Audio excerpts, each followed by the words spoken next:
You ask Tiger to solve. This deals with linear equations with one unknown. The final result is a equals 7/3. Let's solve it step by step. Group all constants on the right side of the equation. Add 35 to both sides. Simplify the arithmetic.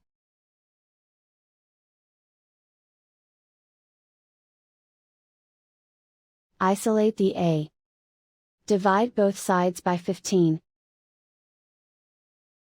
Simplify the fraction. Find the greatest common factor of the numerator and denominator.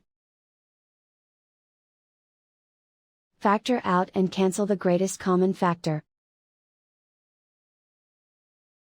And so the final result is a equals 7/3.